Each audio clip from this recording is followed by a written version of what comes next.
welcome everybody to this program. I'm going to introduce and just give a little bio of each of the actors. Then I'm going to make some opening remarks, and then we want to hear from each of the actors about the experiences of divergent casting that are powerful and the ones that have been difficult and hurtful, and then we will proceed. I think you have been handed out pieces of paper to write questions on.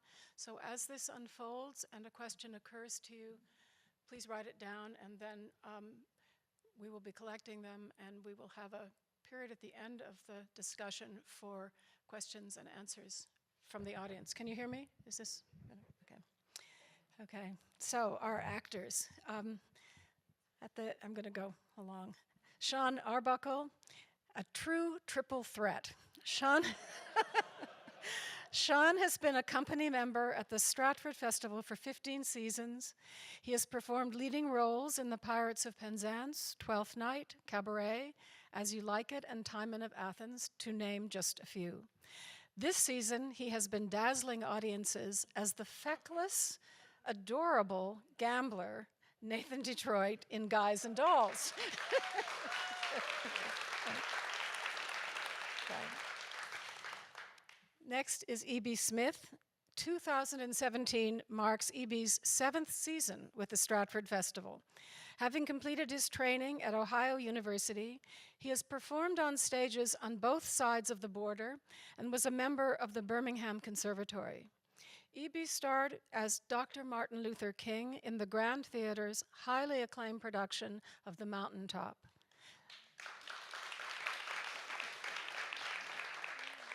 This season, you can see him as Orsino in Twelfth Night and as the herdsman in Bakkhai.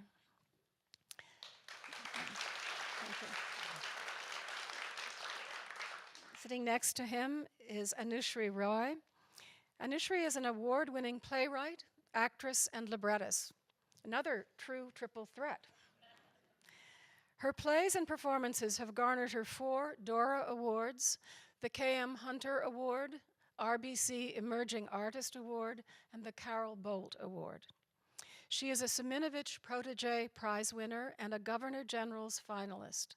This season, Anusree plays Snake in The School for Scandal and Doreen in Tartuffe. Thank you.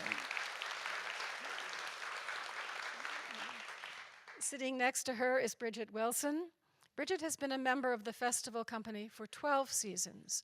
In that time, she has appeared in over 22 plays, and this season, she plays the delightful gossip Mrs. Candor in The School for Scandal, and she appears in Twelfth Night.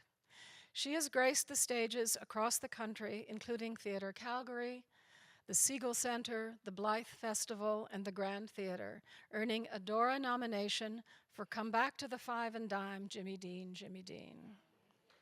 Thank you. Thank you. Finally, Jani Lauzon is a 3-time Dora Mavor Moore nominated actress, a Juno and Kama nominated singer-songwriter, and the first Métis puppeteer to receive a Gemini Award. She has graced stages across the nation, including 3 years with the National Arts Center.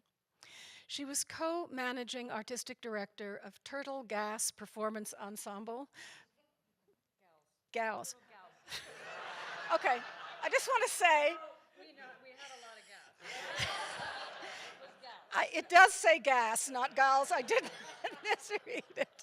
I thought, what a wonderful name. But shucks, Turtle Gas Performance Ensemble for 10 years, helping to develop and tour several original works. Lucky for the Stratford Festival, Jani has joined the company this season, appearing in The Breathing Hole.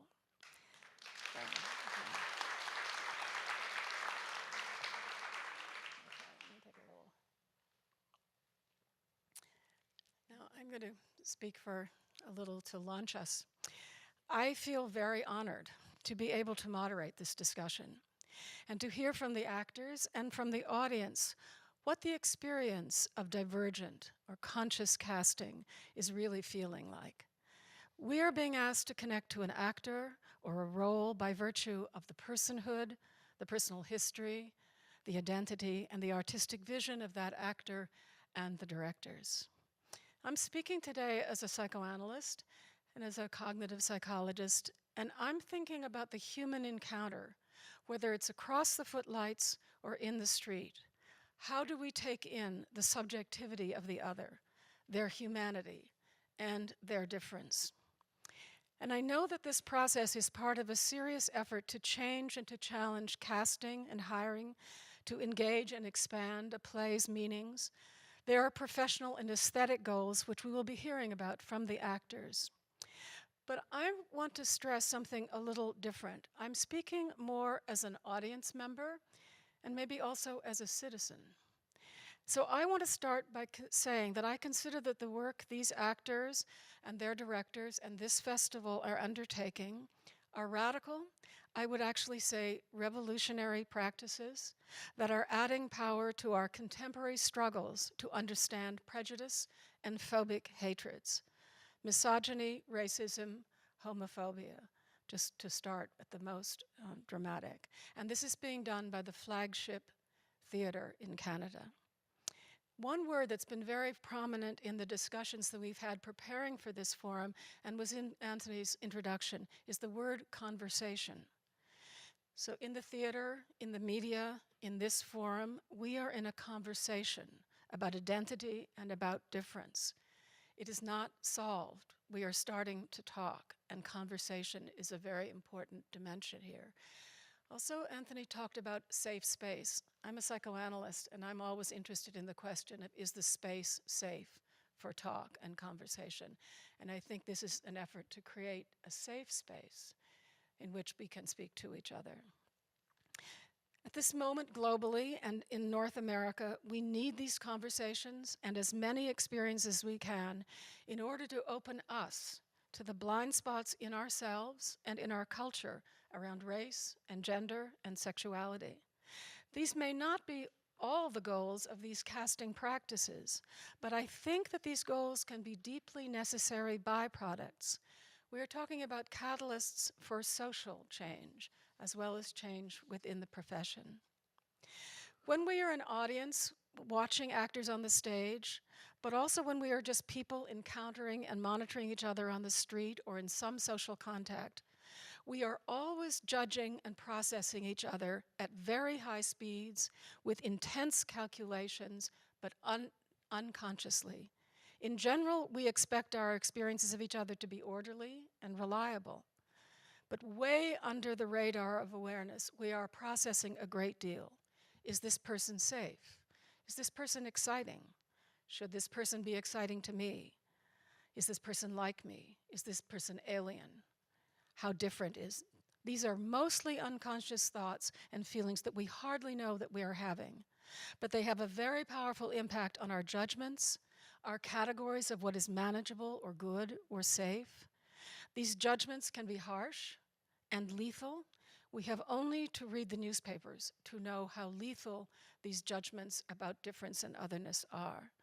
My colleague Kimberlyn Leary, who's an African-American psychoanalyst, calls these microaggressions, and we do them hourly and with each other, and it's a huge matter.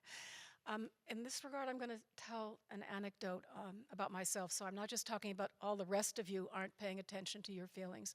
This is about me. Last year at the forum, there was a discussion of race, and E.B. was sitting up at the back, and he made a comment about playing Martin Luther King at the mountaintop in London, and talked about the difficulties around racism in the context of that community and that situation.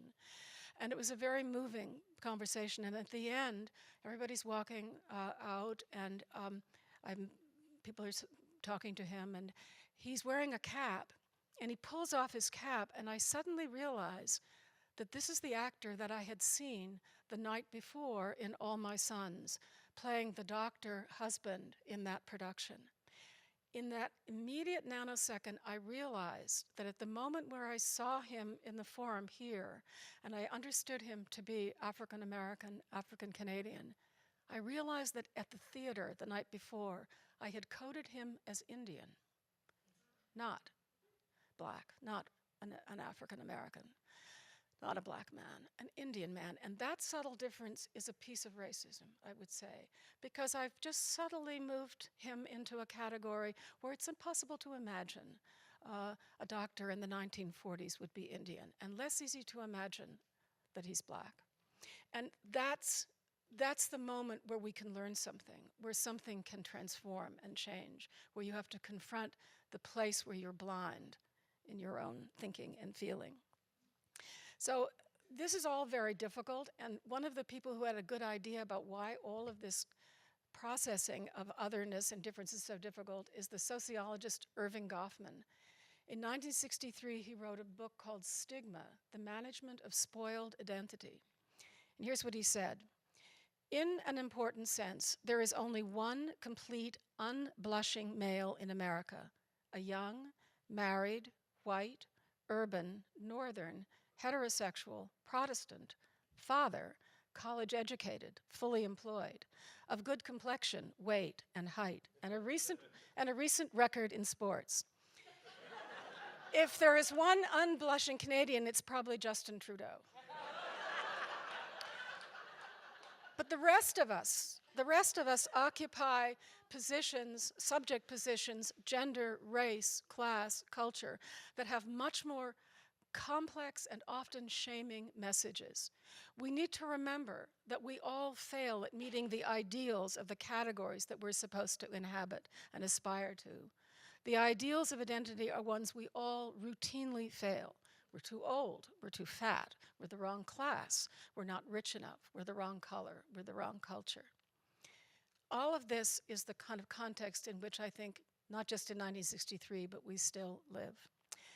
Now come these brilliant actors to shake up our expectations, revealing our biases and our anxieties, the places that we are caught, just what theater is supposed to do. So let me now turn this over to you to talk about your experience. Thank you. Yeah. Yes. Yeah. All right, well, I guess I Sure. can start. I'm always happy to be a part of this discussion, but we were speaking earlier backstage about the fact that most of us have been in this discussion since we were born, because this is the lives that we live. Yeah. I also wanted to say that when I was very lucky. I grew up with foster parents after I lost my mother when I was 12, and my foster family were theater people. And so one of the best pieces of advice I got from my foster father when I left was, you know, whatever you do in your life, just do it creatively. And so I was so enthusiastic to run out into the world, and then I kind of got slammed with the perception of the industry because I had been given such enthusiasm and to my the potential of me being an artist. And I remember was always interested in Shakespeare. And one of the first Shakespeare classes I ever took, the quite well-known Canadian instructor said, well, you know, you can come and take my class, but you know that you'll never work at Shakespeare, right? So these are the kinds of things, certainly, well, that was, you know, 35 years ago. These are the kinds of things that have fueled me in my career. But I think that the best piece of advice in terms of me being proactive was when I was sitting with an elder and I was complaining about, you know, the fact that I wasn't included, I wasn't able to audition, what was I going to do as an artist? And he just turned to me and said, well, what are you going to do about it? So, you know, he was right. And I was very lucky because one of the things that he did was he changed my mind. He reminded me that it was my responsibility to change the world. So what I did was I sought out masters and teachers that I could intersect with, and I had the great pleasure of working quite extensively with a man named Yoshi Oida, who was part of Peter Brook's company. And one of the things that Peter Brook talks about is the fact that when he invites actors into his process, he asks them to bring their living culture to the work. And in my intersection with Yoshi and the way that he trains, that was the focus, was how as an individual actor can you bring your living culture to the work. So I found myself doing that secretly, though, because a lot of the directors that I was working with didn't really understand what that might have meant. So, for example, when I played Shylock in Merchant of Venice, I had the great pleasure of doing that with a company in Toronto. And I played Shylock as a woman, and my relationship with Jessica, and I was thinking about loss of culture, and I was thinking about residential schools, and I was thinking about my father's experience going through that, and losing culture to Christianity and what that meant. And I had a whole life experience to bring to that. And which was, one of the Dora nominations that I received for that role. And equally on the same evening, I had people come up to me and go, wow, I had never seen Shylock from that perspective. I've never understood the story of Shylock until I saw what struggle you were going through. And then 2 seconds later, I'd have somebody come up and go, wow, you were the best Shylock villain I've ever seen. So it's really about audience perspective, obviously, and what you guys see in what I'm offering. But my secret offering is that I'm bringing my living culture to the work, regardless of whether the director or my castmates understand my process. This is what I'm doing.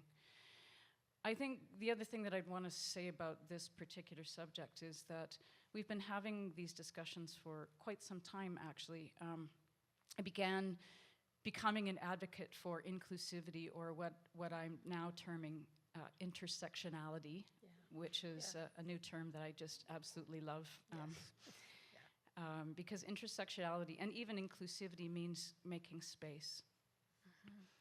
In 1984, ACTRA and Canadian Actors Equity got together to create a committee called the Equal Opportunities Committee, and several conferences happened over the course of the late 80s and early 90s to really create a groundwork and a framework for this discussion, which I think we're obviously still continuing, which is excellent.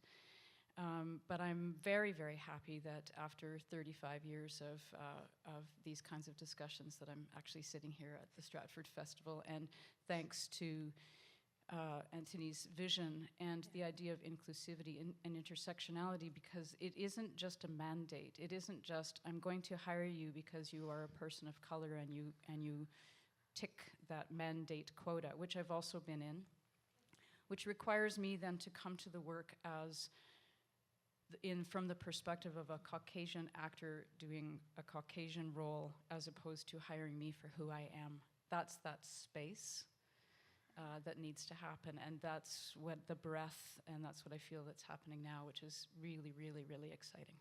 Thank you. Thank you.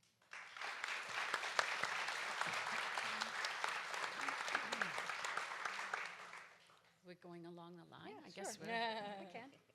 Sorry, I just looked to you. Yeah, no, that's cool. And next, I have written my thoughts down because I'm easily distracted, and I spend most of my days walking from room to room trying to remember what I came into the room for.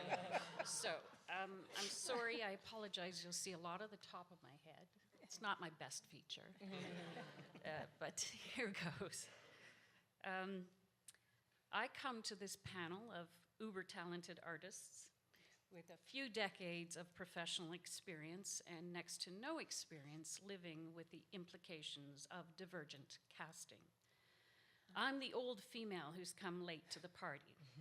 With the festival's focus on the Shakespearean canon, you might have noticed while attending productions here over the past 65 seasons, more male headshots in the lobbies than female.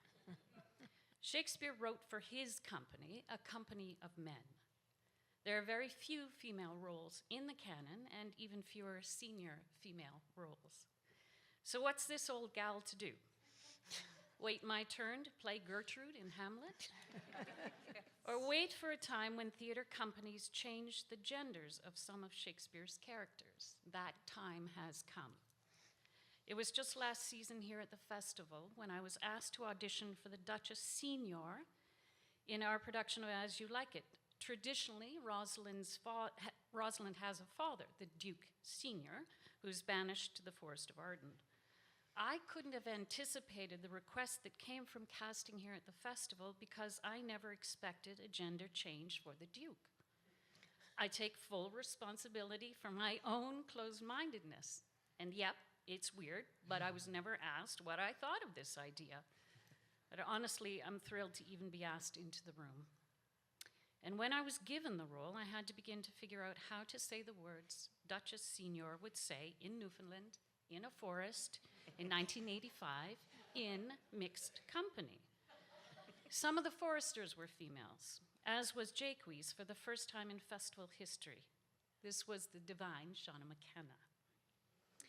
I was entrusted with the job of making the Duke Senior's lines work in the world we had created, and there were a couple of lines I struggled with. I found myself, as the Duchess, shaming Jaques for her loose behavior, and it seemed far too public and far too distasteful for the ever-benevolent Duchess. I ultimately dropped those lines. I wanted to hold on to the Duchess' integrity as well as my own as an actor. Shakespeare wrote these plays believing only men would play any of these parts, but now we've gone and broken that, haven't we? I'm actually glad Shakespeare didn't foresee this trend coming because he may have altered some of his brilliant writing. The same goes for most of his female roles. As far as he was concerned, men would play the women, and I believe his females have many of what I would consider masculine qualities, and that's what makes them so thrilling for me to play. We actors love to muck about in other people's skins, to try on different qualities we may find there, which we ourselves may lack. What I learned about the Duke Senior, having been inside him all those months, was how he exhibited what I would suggest are feminine qualities. I'm not referring to male, female. I'm talking about the feminine versus the masculine. I was definitely a woman playing this part as a woman. It was deeply satisfying to become intimate with the Duke. So that's why I'm on this panel. I used the phrase late to the party with some irony because I'm sure that my fellow panelists today will share with you over the next hour or so how little this topic can feel like a party. It's been a slow and at times hurtful engagement to have the opportunity to play these glorious characters in a classical repertory. The result, you as our audience see a society on our stages which reflects the society we all live in day to day, and hopefully you'll see yourself finally represented up there.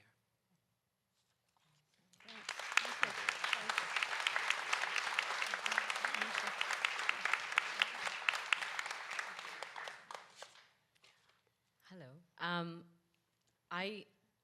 To be very honest, I never actually, as absurd as this sounds, I never truly thought I was different than the next person until my parents immigrated to Canada when I was 17 years old. Because when you live in India, and I've been acting since I was 5 years old, I played men, there's nothing that I didn't play when I was performing in India with my fellow actors in theater or television that I did there.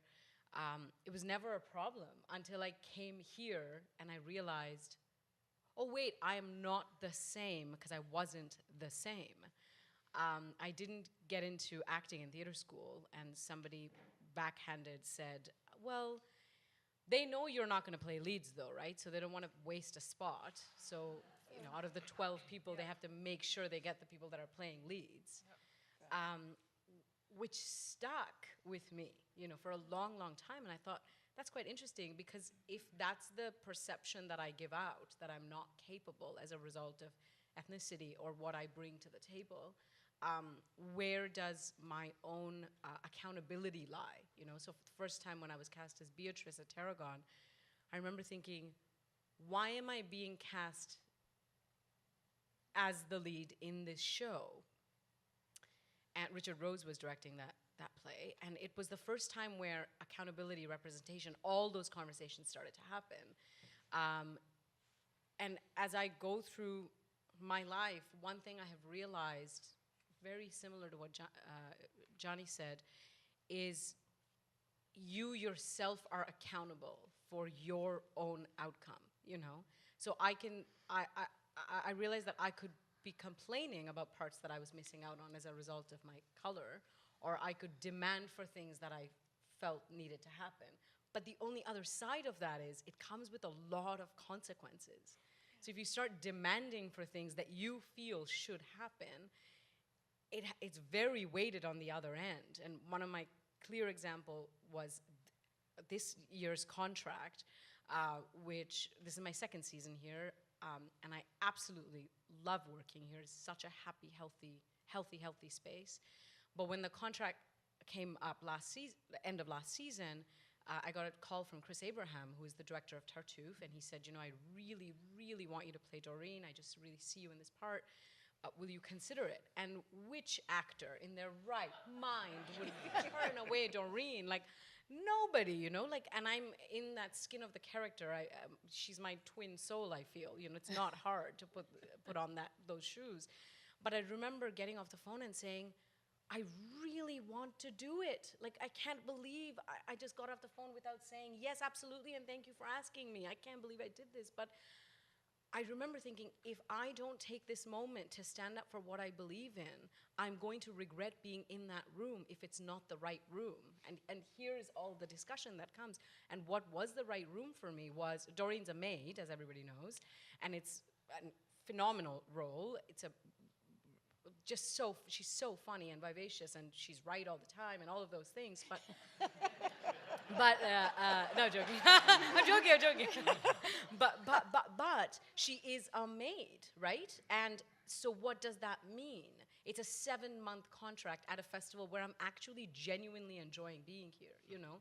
It's not laborious. I'm not resenting anything that I'm doing. So what do? How do I not say yes? But I said to my partner, I said, if I don't clarify with the director that I cannot walk in that room with being the only person of color, yes, playing a giant part, which is fantastic, but I am the only person of color, I can't take it. And I am willing then, the consequence of that is that I'm willing to walk away from a 7-month contract just because I believe that to be so. Even though I really enjoy this festival, I feel needed, wanted, loved, and it's a healthy relationship. But I do walk away then. That's what I'm weighing. So I called my agent, and there was a pause on the phone. And she said, it's a 7-month contract, yeah? And I was like, yeah, but it's the consequence of that. If I'm standing being a part of the panel, advocating or whatever else that I do in my life, anyway, all of that is to say it's the consequence, you know? And of course, Chris Abraham said, it's beyond question that there's going to be people of color in the room. And I said, yes, but will they be high status? Will they be high status? If they're high status, if they're the kids of the rich people or the rich people in the house, then of course, because the thing is, if an Indian director in India had asked me to play the part, all Indian cast, I would have said yes and hung up the phone, for sure.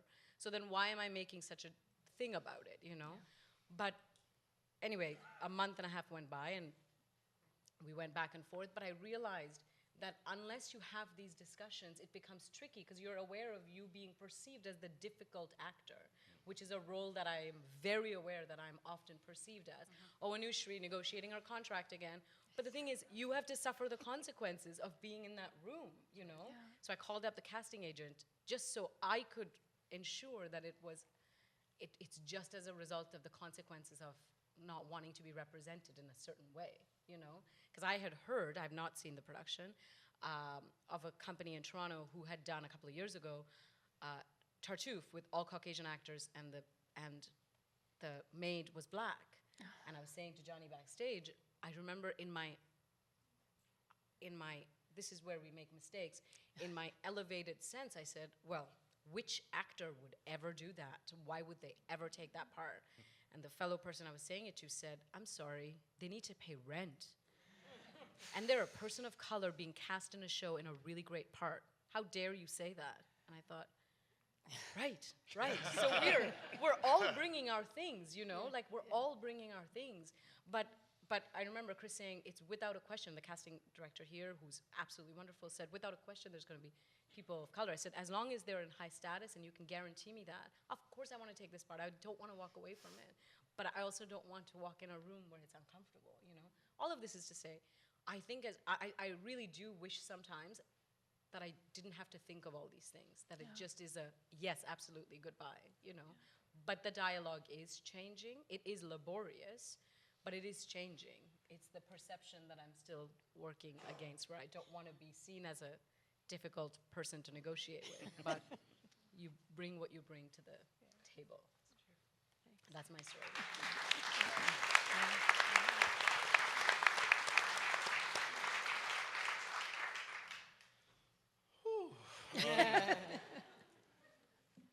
So, James Baldwin is one of my favorite writers, thinkers, philosophers of all time. And particularly on the subject of race, he really cut through bias in a way that I don't think any other voice of the 20th century has. There's a great documentary that came out about him about 3 months ago called I Am Not Your Negro. Yeah. If you haven't seen it, see it, it's incredible. But at the end of the film, he is being interviewed and he has a quote, and he says, you need to ask yourself one question, and that is, why do you need a nigger? Because I'm not a nigger. But if you think I'm a nigger, that means that you need me to be a nigger. So you need to ask yourself why you need a nigger. I think as we've become more progressive, as we've started to recognize that that kind of language, that kind of thinking is undesirable, is not fair, is not equitable, we've swung to another direction, and we're calling what we're talking about today color conscious or divergent casting. But the term that's been bandied around for a long time and that still kind of hangs on is colorblind casting. And I think that's a reaction to the fact that when we think about putting people of color on stage in roles that aren't necessarily written for them initially, we'd like to believe that we can look past their skin color. We'd like to believe that on some level we're enlightened enough to say, he's a great actor, she's a great actor, she can play the role, no problem. Let's not even think about what that means. From the inside, though, that experience causes a person of color, or a woman playing a man, or anybody cast divergently, to say, how am I representing who I am? And what does that mean to the people like me that are watching me do it? One of the questions that sort of kicked this whole conversation off from the start, 5 years ago when we started it in the, I guess it was the lab, sort of internally in the festival, was what does it feel like to be an actor of color doing classical work? And quite often, it feels wonderful to be able to speak these words and to be able to step out on that stage and have, quite frankly, the audacity to assume a role that, frankly, was written without you in mind. But on the other hand, if you are representing something that is reinforcing a modern cultural stereotype that is detrimental to our own common understanding of who people are, it can be really challenging. We had a meeting earlier this year, and I said at that meeting, I can't tell you how many murderers I've played. I can't tell you how many people I've killed on stage. You know, one of the great ironies is that every black actor's sort of dream role is Othello, and that play inevitably ends with him with his hands around a white girl's neck. Yeah. Right? And what does that say? I think it has to say at this point that we still retain some of these biases. That if you look at the news this week, as Adrienne said, the biggest story, aside from whatever Trump is doing, is that a black man was shot by a police officer who was scared of him for no other reason than he was scared, and that police officer was found not guilty of killing the man that he killed. I'm not quite sure how that works, except for the fact that the jurors in the case walked out of the room and said, well, we couldn't see from the cop's perspective what he was seeing. We couldn't see the gun from the dash cam video or from the cell phone video, so maybe he did see a gun, and maybe he had a right to be scared. All that says is that the word of that black man in the car does not stand up against the word of the cop that shot him. The person we pay to not be afraid in the face of criminals. When this man was not a criminal. He had broken no laws. And so what we do on stage, the images we present, have larger ramifications. They have an implication, as this is called, implications of inclusivity, beyond just the words we're saying and the characters we're playing on stage. When somebody sees me kill somebody, maybe the reaction is, well, of course he did. Maybe the reaction isn't. But for those people that it is, they're walking out into the world carrying that bias, having been confirmed. And so I think, from my perspective, it needs to be a balance, right? Playing villains is fun.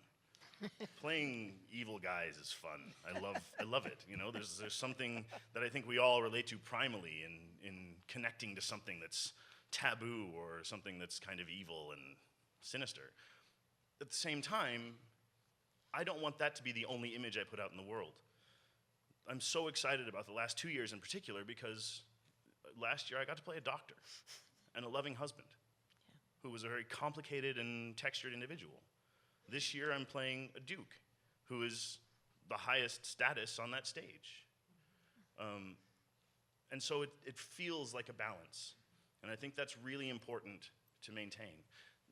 I heard Anusree talk last year about the feeling of putting on a crown as a person of color in Breath of Kings. And that really resonated with me because it's not often that it's acknowledged that people of all colors have been kings and have been leaders and have indeed held that status and that respect within a world. It just hasn't been in the world of Shakespeare or in the world of Western culture as we know it very often. And so that's where I come to this conversation from. I'm American, and I've been accused of having a chip on my shoulder very often by friends, white friends, who say, things aren't really that bad. Why are you so upset about this? Why are you always posting things on Facebook, so political and, you know. And then I see a video like this man being shot in his car with his 4-year-old daughter in the backseat. And I say, because of that.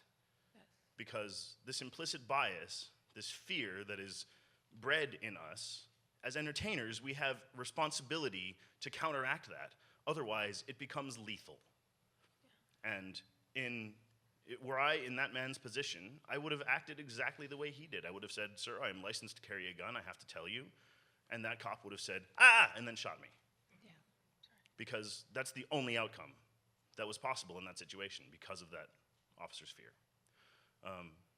So that's why this is important to me, because of how we represent ourselves on stage. And I'm really happy that the festival is moving towards a direction of getting more and more interested in that conversation, because it hasn't always been the case. When I started as a classical actor right after college, my first roles were Dennis, and You Can't Take It With You, or Donald, and You Can't Take It With You, who's on relief and the sort of live-in boyfriend of the help in the white household, and alongside that, I played the major domo in Amadeus, and he's basically the butler servant.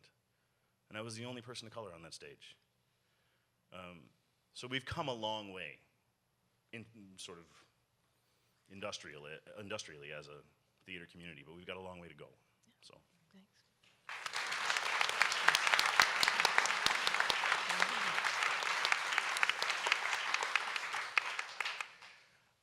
I guess I'm here on this panel as a representative of the invisible minorities, the ones where if there's divergent casting, you're not, as an audience member, necessarily going to see it. And so it may not impact your feeling about the story or your receiving of the story, but it impacts the room. It impacts the rehearsal room, the process, the professional side of it, and I'm talking about sexual orientation or other things, religion, class, those things that the actor is part of the actor's makeup, but it is not necessarily, as Jani was saying, it's not necessarily a living culture that you bring onto the stage. Unfortunately, it's weird. You know, I think probably most people would assume, well, there have always been gays in the theater. That's not a surprise. But what has shifted in the past decade or so, that now there are more openly gay actors, people who are open about their sexuality. But they're looking for sometimes roles in which their duty is to perhaps keep that invisible minority invisible.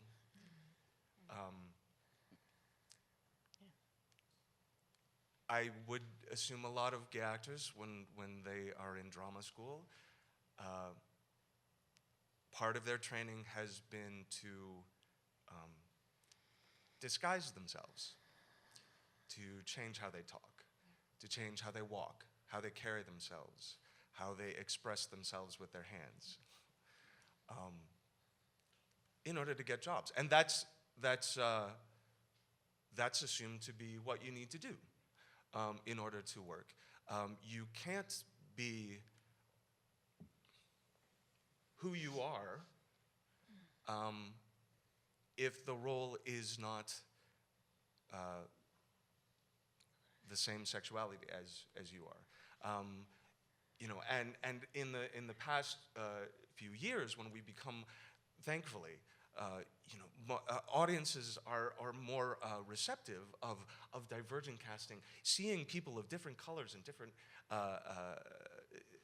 ethnicities playing roles that weren't maybe originally written for them. They're getting different stories told, and that's exciting. And more audiences and more theaters are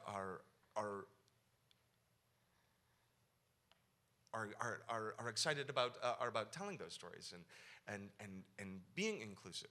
But you know, the ironic thing is, you know, if a director has an idea about divergent casting, and they look at a classical role or a role in a play that is traditionally heterosexual, and they say, you know what, I'd like to make this this character gay. You know, the ironic thing is, I as a gay actor might not even get an audition for that. You know, it might still be played by a heterosexual person.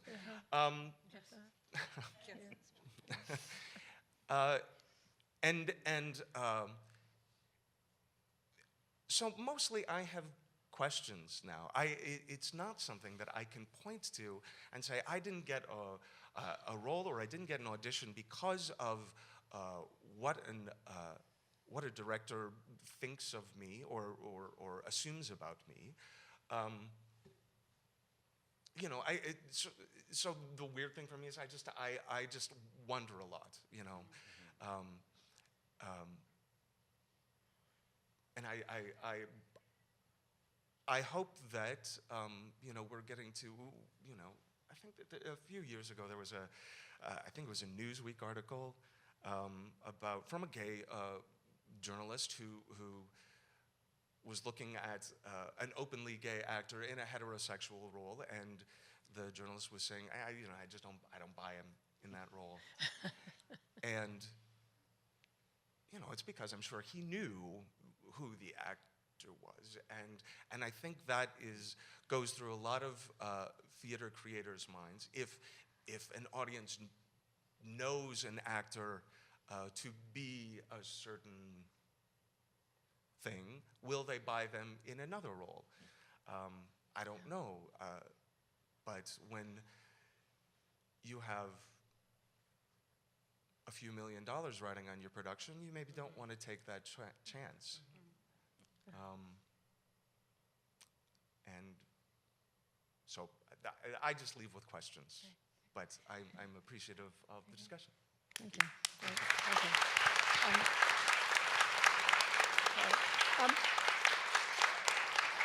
Could I ask the people bringing the questions to start gathering them. I'm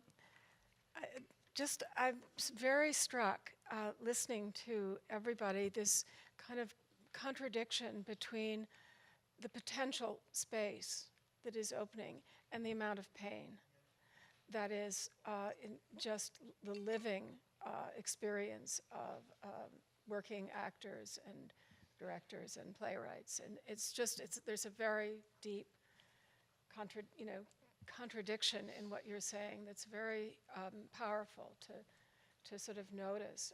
I was just thinking, Sean, that in my own profession, it took decades to depathologize homosexuality as a diagnostic category. And so that we're moving very slowly. And I was thinking, in addition to Baldwin, of people like Frantz Fanon, who really talk about how the other, coded as a bad alien other, becomes a phobic object for everybody else in the culture. And by phobic, I mean all our fears get projected into those others. And I think what we're hearing, not only the possibilities that are opening for all of you, but the anguish of living those identifications on a daily, hourly basis. And I think it's just crucial. So it has this feeling of hope and dread to listen to all of you. And one of our questions, which came up in our when we had our video discussion, was, is it your job as actors to educate your audience? I feel you've done that.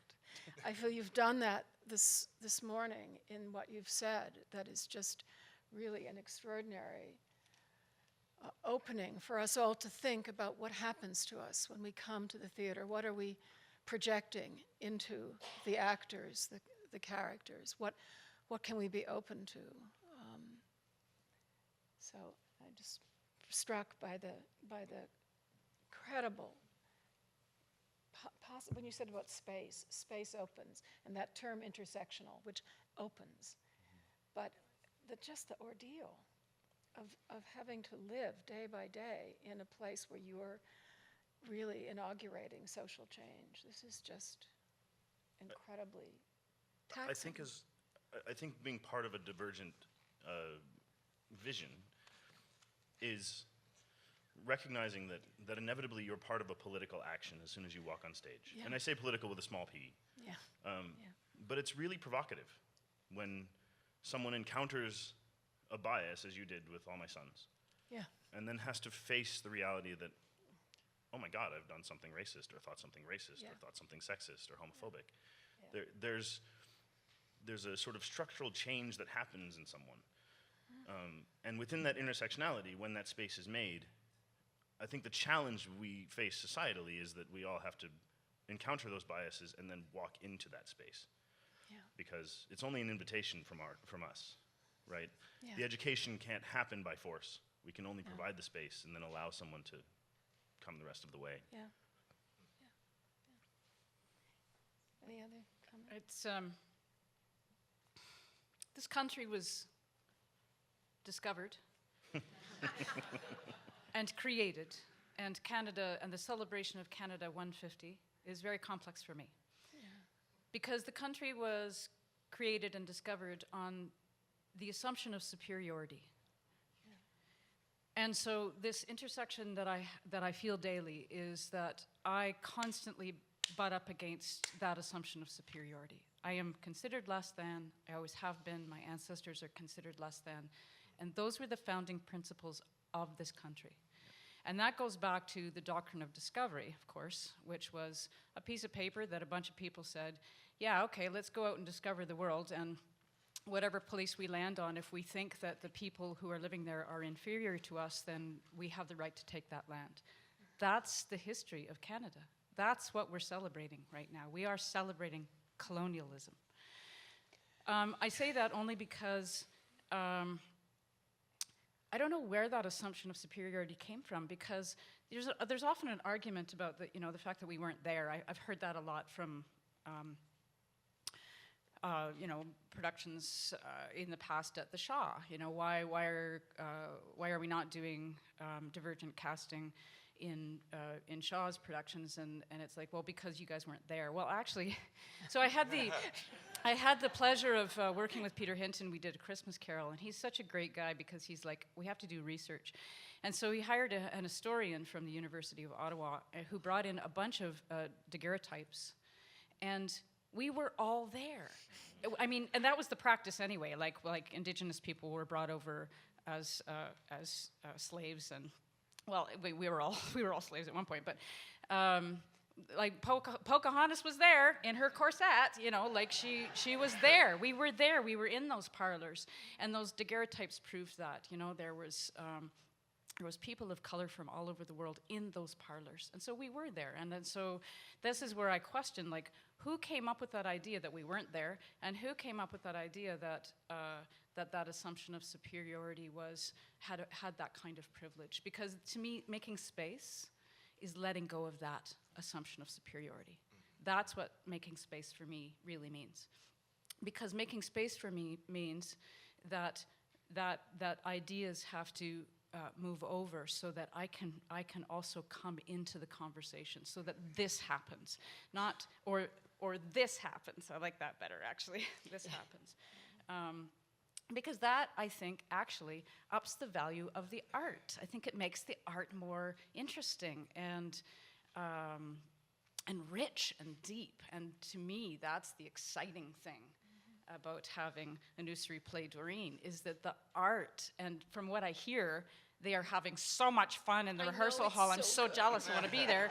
You got to go see that show, because that will translate into the production that you guys all see, because that energy is going to be brought when we have space, that space in the rehearsal hall, and we have that space from audience, an open heart to say, I am not superior, I am open. That's when the art truly transcends into something great, I think. That's neat. Can I, oops, there are many questions. We'll have to do this again. So here's a question. Since divergent casting has become topical, a whole new crop of young people and theater graduates have entered the casting room. How are their experiences different now that we are more actively working towards inclusivity? And do you have any thoughts about the next generation, or how that is happening? That's a great question. I think it's made a lot more room as a result of all of this for casting, for that to be able to happen. Like when I watch younger South Asian actresses that are auditioning, their availability, especially even in television, definitely there's a lot more conversation, there's a lot more discussion of inclusivity that's happening, that was even happening 10 years ago when I started, or 15 years ago when Nina Liakino started, you know, who's a pioneer of all things diverse. So the forward momentum, definitely, and more inclusivity, definitely. It's just opening up parts of leads or complex parts that are still is what we're struggling with, you know. I think the key to that too is that they're seeing role models on the stage that they can become, which is not something that I had a chance to experience. My daughter's just finished her first year at the National Theatre School, and she thinks it's all possible. Yeah. And I think kids are also more savvy than at least I was growing up. I mean, I was always conscious of being an other, but going to the theater, I kind of always assumed I had a place on that stage. What that place was. I knew that I wanted more, but I didn't know it was possible. When I did a production a few years ago of Othello, and I was in it, but not Othello, which meant it was Othello, a Moor of Venice, as opposed to the Moor of Venice. And so there was a show at which about 300 kids from the Detroit School of the Arts, which is a predominantly black school in Detroit, came to see this show, and they're all young people that are interested in performing arts mostly, but some visual arts and stuff. And there was a moment on stage when I was directly in conflict with Othello. I tried to kill him, and then I was stopped by the force of his acting. I can't tell if you're being sarcastic or serious. Slightly sarcastic. No, but my instruction was to come on with the intention to kill him, and then he stops me from killing him. And I always felt weird about that moment. I was like, why me, the only other person of color on this stage? Yeah. Why am I in contradiction to this man for doing what my parents did? You know, that relationship, a black man and a white woman, is what produced me. So why am I going to try to counteract that?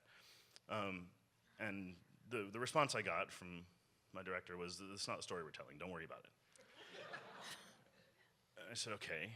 And then I did a teaching engagement with Detroit School of the Arts later that year. And the first thing that happened when I walked in the door, this kid came up to me, and I went in with Dion, who played Othello, and he said, "Why did you try to kill him in the play?" So they pick up on things so quickly.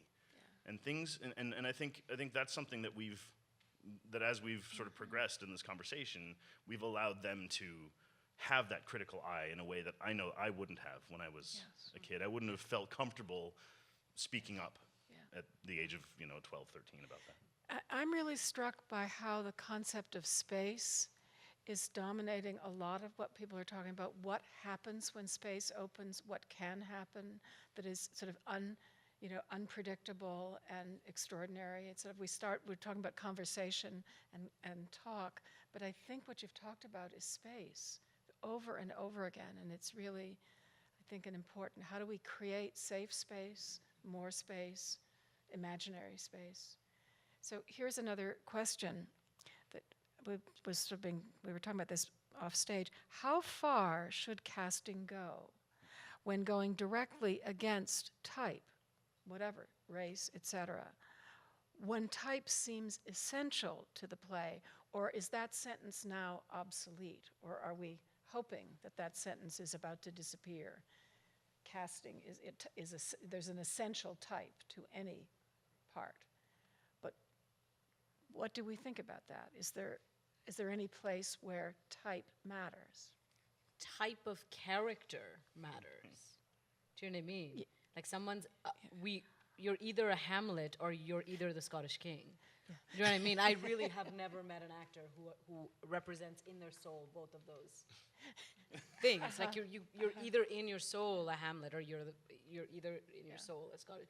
Type of character for sure. As a playwright, when my plays are being cast, you want that, you've written it to be so, that this person is the type of person that could kill someone, is dominant, is this, and is that, or this person is a sly, whatever else. So the type of character that the actor is bringing in, it has to best suit their ability to bring that type of character out of themselves.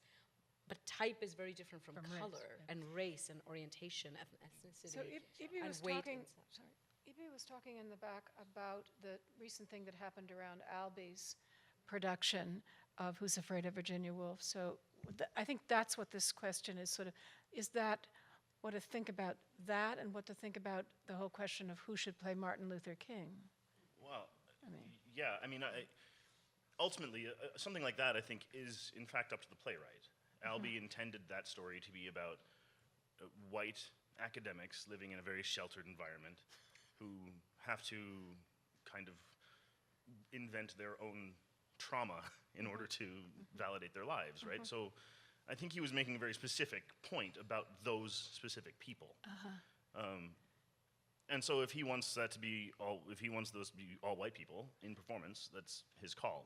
He's the playwright. I think we have to give him that. I don't think that Shakespeare necessarily would have, had he been a working artist today, I don't know that from his work he would have necessarily specified that in terms of the roles that he was writing. And in 400 years, who knows if we're going to turn Albie on his head, because the estate might not be around then. It's the kind of thing that over time I think gets more flexible. But if a living playwright writes a certain role, maybe it's got to stay that way. But the Albie discussion was really interesting. I think I, like a lot of my theater artist friends, first reaction was why is the Albie estate being such sticklers, being so close-minded about this? Because, as we saw last year with All My Sons, you can open up new avenues of the story, even if that's what divergent casting is about telling a slightly different story. As we do naturally with Shakespeare now, or we're doing more and more, is you open up different levels, and that's exciting. And why wouldn't a playwright or his foundation want their play to have a life beyond and to open up new avenues? But in terms of like the title of this forum, of the implications of inclusivity, the more I thought about it, though, I don't actually think that was, not knowing the director, not knowing what his ideas were, I don't think that's a good idea. The casting of the character of Nick being the only person in color, because in my knowledge of the play, and having played, that was my first season at the festival, I played that role. Actually, I think if that is the only person of color, that might as Evie was saying, actually reinforce a lot of negative stereotypes about black men that I don't think is a representation that you necessarily want to see on the stage. So I mean, it becomes. But back to the issue of space, you would need to have a space in which you could discuss that. The actors and the directors could discuss it and say, what is the story we're telling? Hopefully, we're not telling inadvertently, the audience isn't inadvertently getting a story that we're not intending to tell them. Yeah. So I've gotten my direction from the stage manager that we have about 10 minutes left in this forum today. So I think I'd like to ask each of you just to, take a couple of minutes to give us some sort of thoughts of what's come up in this morning, in this event, that's felt, that you'd want us to really be thinking about as sort of audience members. If I can ask that of you. Well, we were okay. In 2 minutes. Yeah, exactly. Sorry. Something else we were talking about is maybe a wrap-up talk are the obstacles. What are the obstacles still to this divergent casting? And I think I'm a big fan. We touched on it earlier. I'm a big fan of auditioning. I just think just as audiences become more accepting of divergent casting, the more they see it. I think if we had more auditions, if we auditioned more people, directors, casting people, producers, they would start to see those people in those roles more because they see them in front of them. I know auditioning is it's time-consuming, expensive. It's really can be really exhausting for the people who are in the room who have to make those decisions. But I think if we just auditioned more, we would see more people. We would see, oh, maybe I'm not going to cast you this time, but now that's in my mind. I saw you do that, and maybe I'll come back around to it again. Right. In terms of challenges for the future, there are a couple of things that I would love to see happen. One is I would love to see the administrative structure of theaters across this continent diversify immensely. More artistic directors of color, more artistic directors of various sexualities and gender identities and abilities, frankly, because I think that will help us expand our definition of what the sort of contemporary performance canon is. And if we're at a classical theater right now, but we have a kind of definition of classical theater here that tends towards the European. That's part tradition. It's part because we're dedicated to Shakespeare and his contemporaries, and so yes, that has to be in there. But there are countless plays from countless other cultures that I would love to see us explore in the future, that are indeed classic and classical plays. There was, Jani can talk more about this, but there was an event called The Repast at Manitoulin Island last year, and the goal of the event was to compile the native canon, essentially. And how many? It was like 150, 160 plays that have been produced maybe once, or maybe not at all, that have just been workshopped. But that's 160 plays. That's a treasure trove we could pull from, right? Because it gets at the issue of appropriation versus assimilation. And when someone wants to enter a company like this, they are forced, on some level, as a person of color, to assimilate, right? And we have to kind of get over that in a way. We have to fight our way through that, because assimilation is not something I'm interested in, right? I want to be me, and I want to come to the work with all that I am. So. For me, one of the things that I'm keenly aware of when it comes to what lies ahead and what hurdles to cross is my appeal always is to producers. You know, that's where the money is, as you brought up. When you have a couple of $1 million on the hook, it becomes very tricky. That's when everything becomes very high stakes. You know, when you're producing a season that's, I have no idea, like, I don't know, $65 million, $30 million, or even $400,000. That's a lot of money, you know? How do you consciously cast knowing that that might not bring ticket sales, or take the quote unquote, no, I'm not gonna use that word, or have the faith to cast unmerited talent, not on representation of color or visible or invisible diversities. So it's the producing side that, for me, I'm more interested in, because I know, having had many of my plays produced or been behind the scenes on the casting table, why decisions are made. Why decisions are made. I'm keenly aware of it, you know, whether here or in England or wherever else my work has been done. It all boils down to the same thing. It becomes very high stake when a ton of money is involved. So my appeal definitely always is, the hurdle is the producing team who hold the key to that side of casting. Yeah.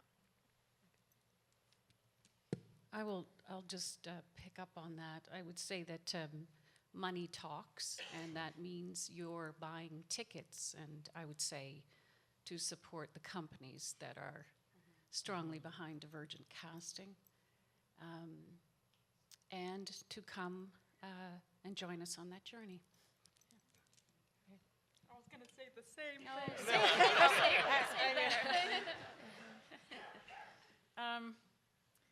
I'm also hoping that on a larger scale, like just picking up on that, from an Indigenous perspective, creative expression was, we weren't artists, and in some Indigenous languages there actually is no word for artist, because we were all, by the very nature of us being human beings, we are considered artists. That our lives and how we shape our lives and how we sculpt our lives makes us artists and creative beings. And inherent in our cultural practices before they were outlawed and we were shot if we did them or whatever, that crazy part of Canadian history, thank God that's over, phew, okay, is that we sang and danced as part of our daily existence. And inherent in that is the importance of creative expression and thinking as artists and thinking of as creative beings. And I go back to my foster father's words of advice to me, and no matter what you do, just live your life creatively. That what we're up against now in this very difficult financial time, as our world is changing globally and digitally and all of that sort of thing, if we lose the value of art and the importance of art in our lives, then we will lose the reason for our being here. And so, yes, supporting all artists, companies, this incredible company, smaller companies, and individual artists, and the artist in yourself, because by very nature of you coming to the theater, you are engaging as an artist in that practice, as an audience person, you are in that artistic relationship. And I think sometimes I go to art galleries and I don't understand the work. I go, wow, my daughter could draw that. But it's important for me to go, and it's important for me to have a really open and supportive understanding of. In fact, I just want to very quickly, my daughter a few years ago did a high school project where two of her friends had interviewed a few people and said, so every time you look at a poster every time, in a daily basis, every time you look at a poster, every time you read a magazine, every time you hear a piece of music, every time you turn on the radio, just clock that and write it down. And that is your intersection with artistic expression and artists, because there's always an artist behind all of those things. And, you know, there was, people were shocked because it was like up to 560 times per day, there was an intersection with an artist doing something. And that's, in fact, how important art is to us on a daily basis. All of us, because we all have that intersection with artistic expression at least 500 or 600 times a day. And we don't think about the importance of that. So to me, that's a reminder in terms of, not necessarily a challenge, but just a gentle reminder that art and artistic expression is important for all of us. Great. Thank you. I'm going to read you a question that comes from the live stream audience, and I'm then going to answer it as a final comment. The question is, how do we bridge the huge gap between, on the one hand, people who are content to have their harmful biases confirmed on social media, wherever, and two, those who want to foster mindfulness through ideas that like divergent casting? And I think I would say that how we answer that question, I would say the fate of democracy rests on how we answer that question. Thank you.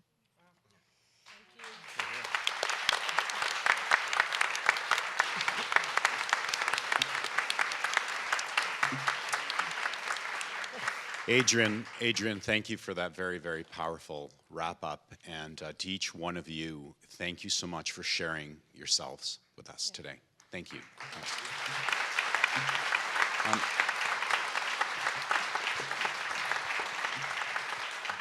Just a couple of things before we wrap up. In the lobby, you'll find one of these for the month of July, and it has all sorts of wonderful things to do in it.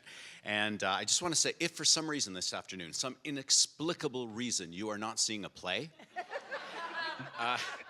Brent Carver and the Art of Time Ensemble will be here at the Avon Theatre performing really wide range of songs, and it's only $25. What are you doing? Tomorrow, there's a free-form event over at the Festival Theatre. Sarah Beckwith, who is an extraordinary Shakespeare scholar from Duke University, will be speaking on Loving to Hate. Shakespeare Takes Revenge on the World, about Shakespeare's characters who find their own identities and dissolve the bonds with the rest of humanity using invective. And believe me, there's a lot of them. And she especially is focusing on Timon of Athens. That's 11 a.m. tomorrow, Festival Theatre lobby. And this Wednesday, we've got a really remarkable scholar, M.J. Kidney from Western University, who will be interviewing Sheila Copps, who is a Canadian longtime cabinet minister, politician, as well as some other remarkable women, and discussing gender differences, what it's like to be a female in a position of power, and what happens when you're perceived to cross a line. So that is going to take place at the Chalmers Lounge, 10:45 this Wednesday. So don't stay away. Thank you for coming today, everyone. Thank you.